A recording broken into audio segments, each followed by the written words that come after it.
seconds and counting.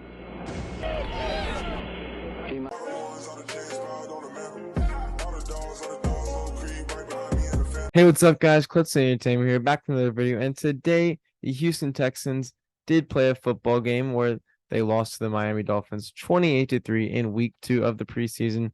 This game was very, very lopsided to say the least. But however, the game did start with the Texans intercepting quarterback Tua Tagovailoa on the very first play of the game. That was a really nice interception made by Denzel Perryman. It was a little RPO that the Dolphins made. Denzel Perryman, he really saw the ball all the way through the entire play. He had safety help over the top, and he was able to really read Tua while he was trying to get to his tight end.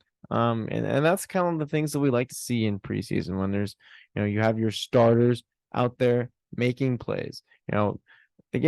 The score was 28-3.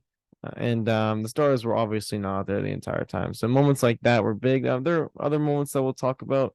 Will Anderson, he had an absolutely phenomenal performance in really limited snaps. He had 2 tackles and 1 sack that also was a forced fumble. And that was a beautiful play that he made. He just absolutely shoots out of a cannon on every single snap. And on this one, he was able to kind of just overpower the running back as he was unblocked. And then he got Skylar Thompson with another big hit, able to force the fumble there.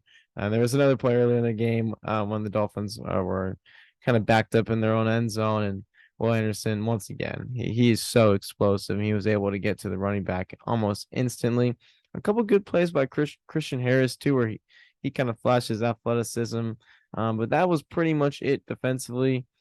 You had a couple nice stops from Jonathan Grenard and Sheldon Rankins, but again, they didn't really play that many snaps. And offensively, there was a lot to like from CJ Stroud. There was a play where he was able to kind of evade the pressure and kind of had a nice pass attempt to Noah Brown. Noah Brown didn't bring it in. And then there was other plays where he just had good command. He was able to roll outside the pocket, make some completions on target. Dalton Schultz, quite a few times. I feel like CJ Stroud and Dalton Schultz are going to be having lots of connections over the course of the season. I feel like Dalton Schultz is a guy that could easily lead the team in targets. Unfortunately, the guy who also may lead the team in targets, Tank Dell, did not suit up for today's preseason game. He is all right. It's kind of just like the Dameon Pierce situation last year where they know exactly what they have in Tank Dell after his breakout performance. And so he kind of got the day off here. I'm not sure if we will see Tank Dell for the rest of preseason, as week 3 of preseason is really just that one final chance for those practice squad bench players to make a case to make the 53-man roster. But yeah, a lot to like from CJ Stroud. I thought he was really efficient. And let's just look at the stats here for CJ Stroud. He was 7 for 12, but he was also 5 for 6 on one of his drives. I was really impressed. 7 for 12, 60 yards for an average of 5 yards per passing completion. So Texans weren't able to really push the field whatsoever, but I don't really feel like that was the ultimate goal here. I'm a little bit concerned about the rushing game for the Houston Texans. They had 14 carries for 32 yards. Not looking very good at the moment, as they weren't really able to run the ball last week either. Dameon Pierce had 6 carries for 15 yards. 3 of those did come on the goal line where he did not gain very many yards, and they were not able to punch it in. They did get stopped. That was after the Denzel Perryman interception where he returned it to the 6-yard line, and Texans gained a total of 0 yards, going out with a turnover on downs there. So not really too much to like from the Houston Texans rushing game. Overall, the weapons did not look very lethal. Nico Collins was utilized outside into space after he was put in motion. I like that play a lot. And those are just the little things I like to see in preseason when you see that, Nico Collins, he's a tall guy, but he's also an athlete. And the Texans and Bobby Slowick, their offensive coordinator, they understand that.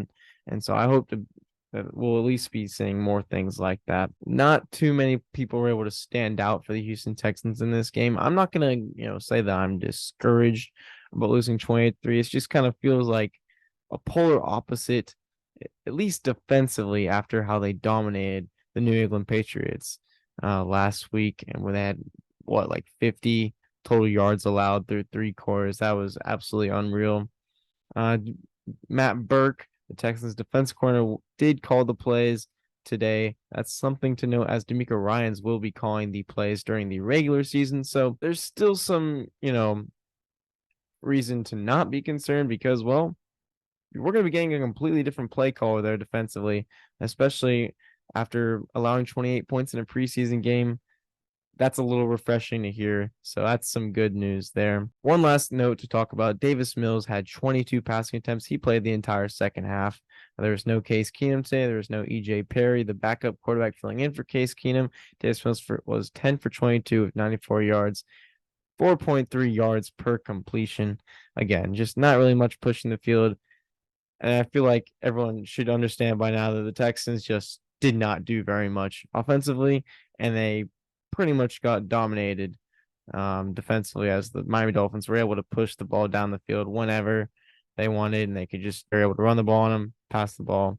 Complete success for the Miami Dolphins, and the Texans. They definitely have some things to work on, but still, like I said, some reasons to be optimistic with the performances from our rookies and from some of the starters on defense. Overall, the depth isn't looking too good right now for the Houston Texans, but I expect a lot of this stuff to be cleaned up and just kind of look more organic and fresh when the stars are out there come week one against the Baltimore Ravens in Baltimore. Super excited for that, and super excited for the next Texans preseason game that will be against the New Orleans Saints in New Orleans. And on top of that, the Texans will be having joint practices in New Orleans as well.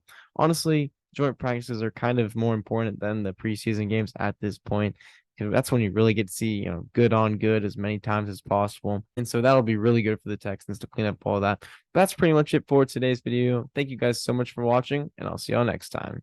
Peace.